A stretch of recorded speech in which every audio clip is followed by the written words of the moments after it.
Last night, Barnaby Joyce and the Nationals finalised their list of demands to support a net zero emissions target. But right now, exactly what it will cost is anyone's guess. I don't think it's going to cost us any more than respect for the Nationals that they wanted, that they deserve. The person who's really the Prime Minister of this country is Barnaby Joyce. He's the one who's putting the country in a position where we're actually faced with a whole lot of job losses if we do not accept zero net emissions by 2050. Reports today claim there could be a socio-economic safeguard, allowing any net zero plan to be paused if fossil fuel industries and their workers are hit too hard. While some Nats are strongly hinting a deal is inevitable. The ball's in the Prime Minister's court. The National Party's given our feedback on this. I think it shows the willing intent of our party room to act responsibly on this issue. It's not all roses in the party room, with holdout Senator Matt Canavan threatening to cross the floor to vote against a target and maybe even ditch the coalition. At the moment, there is nothing going to the Parliament. There is nothing to cross the floor on, so a lot of it is empty threats.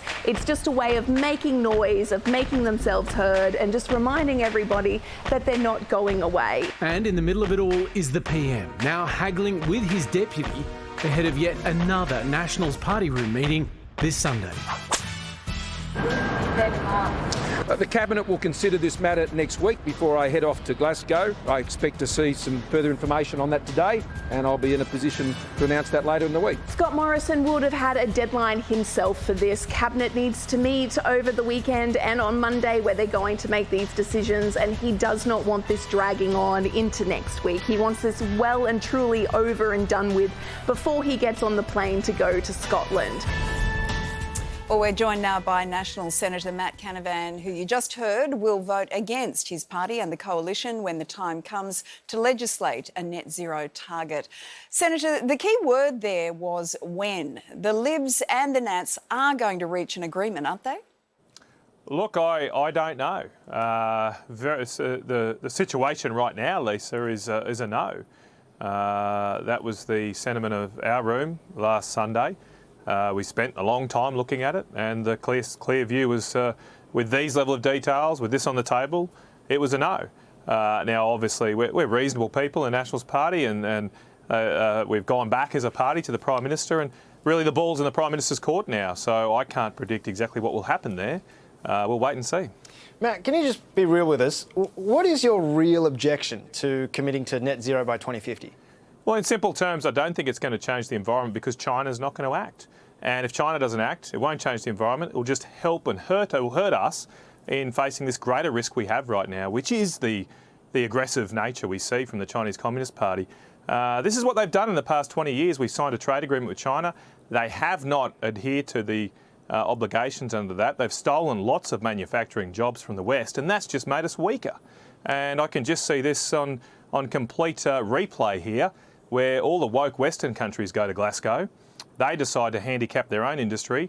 The Chinese president's not even bothering turning up, and we're just going to hand him a massive gift.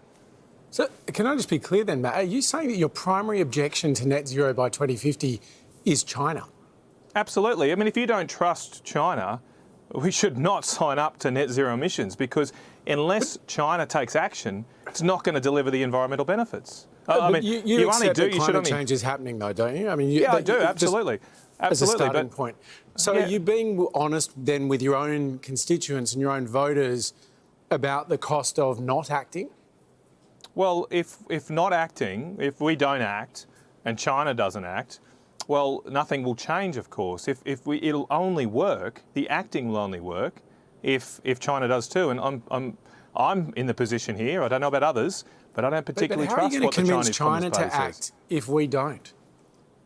So do you think President Xi Jinping is sitting there waiting to see the outcome from the Glasgow conference, and if it's some roaring success, he will suddenly go, well, geez, I better change my mind, I better stop, I better turn around from the statement they said last week, which they're going to build more coal-fired power stations, and shut down their own industry. I don't think that's going to happen, mate. But the arguments, Matt, that have come out of your party over the years have evolved. It hasn't always been about China. It's been about, you know, the climate's always been changing. Why would we sacrifice our own mining jobs? There's been a whole litany of excuses given. They're sort of the same arguments. They're the same arguments, and you asked for my primary objection. The other objection I've got here is that signing up to something so fantastical and difficult as this potentially puts at risk a lot of Australian jobs, pushes up the cost of living without being certain on the outcome. I'm worried here that we're trying to take on a mortgage with the idea that we'll pay it back by winning the lottery, because we're saying that we can do this because hydrogen will come along and save the day. I'm all for investing in hydrogen, big supporter of it, but it may not happen. You may not win the lottery, and we shouldn't gamble people's livelihoods, their jobs, our own economic security and strength on something which may not happen. So, Matt, what do you think of other countries who have committed to net zero? Well, it's not working out very well. I mean, the evidence here is that net zero policies are an absolute disaster. The only countries or group of countries that have tried manfully to do this is in Europe. I'll give them that. They have cut their emissions. They have shut down their coal-fired power stations. They have banned fracking right across their continent. And it's been an absolute disaster. They cannot provide enough energy to themselves now. They are reliant on gas from an authoritarian regime. It has gotten so ridiculous that the German Greens Party the other day called for Russia to send more gas to Germany, while they support policies that shut down gas production in Europe itself. This is Matt, you're madness. saying you would walk away from the coalition over climate change? No, I'm not saying that. I've never said that. Well, you said that the relationship between the Libs and the Nats is purely business and can only continue while it's beneficial for both. Of course. So that's not saying that I would necessarily walk away over climate change, but that's a generic statement. I've always said that. This is not a marriage.